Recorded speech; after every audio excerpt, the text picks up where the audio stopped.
קבלו את מוני מושונו!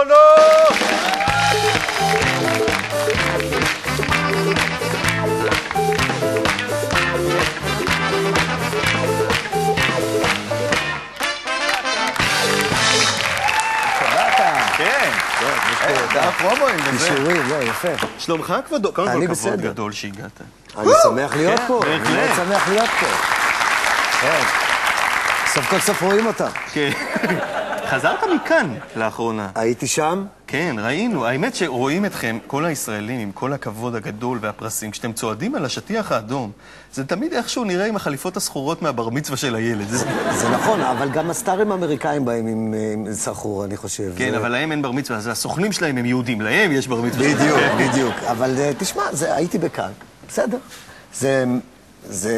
אתה יודע, זה גדול, זה סרטים, זה פרסום, זה הרבה צעקות, אבל בסך הכל זה מין שבוע של לחץ היסטרי. כי אם אין לך תגים, זה מהמקומות האלה של התגים. אם אין לך תגים, אז אתה לא נכנס לכלום. ואיפשהו התקשורת ביני ובין הסרט שהשתתפתי בו, הסרט האמריקאי הזה, לא יודע, משום מה, לא מצאתי אותם, הם לא מצאו אותי, ואיכשהו הסתובבתי בלי תגים. אז המעבר ביום האחד הזה, מכלום למשהו, אתה יודע, שצועד על השטיח, זה קיצוני לחלוטין. עד אז בילית עם סלקטורים, פחות או יותר. כן, כל הזמן. אני באתי, הוא פה, חיכה לי, נתנו לי. איי, לא נעים. לא, אבל בסך הכל היה בסדר. תראה, שיחקתי בסרט בניו יורק, אוקיי? וזה היה לפני שנה בערך, ובאתי וסיפרתי סיפורים, וראינו אותי פה וזה, ולאט לאט איבדתי קשר איתם. זאת אומרת, בשלב מסוים חשבתי, אולי המצאתי את זה, אולי זה באמת עשיתי את הסרט הזה. ואחר כך אני קורא באינטרנט שהסרט יתקבל לכאן, ואני מתקשר, שום דבר, לא עונים לי וזה. ואני כבר בא בכוחות עצמי וזה, ואני מגיע לכאן, ואין תקשורת, אין כלום. אז לרגע הייתי בטוח שאתה יודע, זה מין הזיה כזאת. עד לרגע שפגשתי את ראשון האנשים בסרט והכל הסתדר. מאלה זה החוויות האלה? אני קראתי בעיתון, תגיד לי אם זה נכון או לא, ששדדו אותך בכאן. כן, זה היה קטע לא טוב, לא טוב. זה קטע ממש לא טוב. איפה שלא טוב, שם אנחנו מתחילים להתעניין, מר מושונו.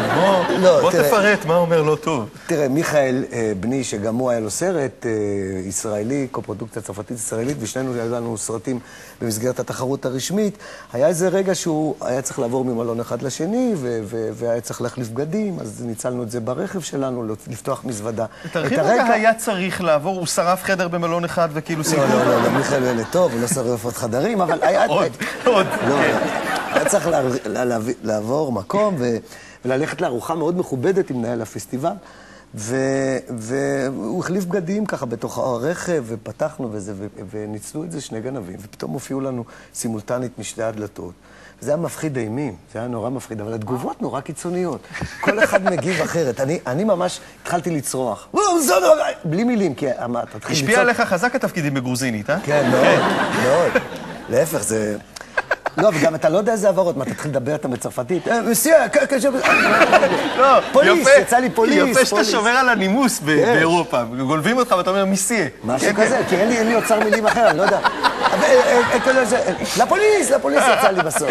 ועוד רדפנו אחרי. אמרת שהיו תגובות קיצוניות, ככה אתה הגבת, מי עוד הגיע? תראה, סנדרה רדפה אחרי הבן אדם, תפסה לו את התיק ואמרה, לא, היא דווקא כן יודעת צרפתיה, אמרה לו, זה שלי. אז הוא הכניס יד וגנב את הארנק, ולא, זה קטע רע, בתכלס אני יכול להבין מה זה טראומה ומה זה, אתה יודע. מישהו אמר לי שהסתובבת שם בכאן, כמו תייר, שצילמת את כולם עם מצלמת וידאו. נכון, כי אני אוהב לצלם, אני נורא אוהב לצלם, אני מצלם כמעט את רוב האירועים שאני... חווה בעבודה וזה, ואני מתכנן יום אחד לעשות מזה איזה משהו. אפוס רחב יריעה. מה זה? כן. ברצינות, יש לך קלטות נורא נדירות. מכל ימי, ממתי? מזהו זה עוד יש לך דברים? יש לי, כן, בטח. יש לי מזהו זה, יש לי עונה נהדרת, יש לי את הסוף של זהו זה. את התחושה שזהו, שאנחנו עושים עונה אחרונה. הייתה עסק. מה? הייתה אווירת סוף קורס של זהו זה. היה, כן. היה אווירה, היה כבד. כמה צריך לשלם בשביל שתיתן לי לראות את זה? אני יכול לתת לך בלי כסף. היה שווה. רק תעשה את ברבא, תעשה לי טובה, תעשה לי את ברבא. הלשילו לך? אני ראיתי. כן. אז אני צריך לעשות, לא, אני זה, אבל תעשה מוני וברבא. אני מוכן לעשות איתך מוני וברבא. יאללה, בכיף. איזה מערכון. שם האמא. סימה? שם האם? סם. עדיין סם וסימה, תראה מה זה. כן. לא! איך אני מתגעגע לחומר? יהודי, נוצרי וכורדי יושבים בתחנת רכבת. אז אומר המוסלמי, רגע, זה היה מקום שלי כל השנים. אז אומר היהודי, שתוק לפני שתקבל כדור גומי. קראת היום בעיתון, מה? מה? אבל זה חדש. זה ערב חד פעמי קונבנציונלי. כדור גומי כבר היה? כן. ואת זה? היה, בטח. טוב, אנחנו פה רגע לא, נשלים מותר לנו. חוויות מתוכניות ישנות. נצא מקסימום. להפסקת פרסומות אוקיי. ככה קצרה. מיד אחריה עוד עם מוני מושון, וחנה אזולאי אספרי ורפי פרסקי. כבר חוזרים.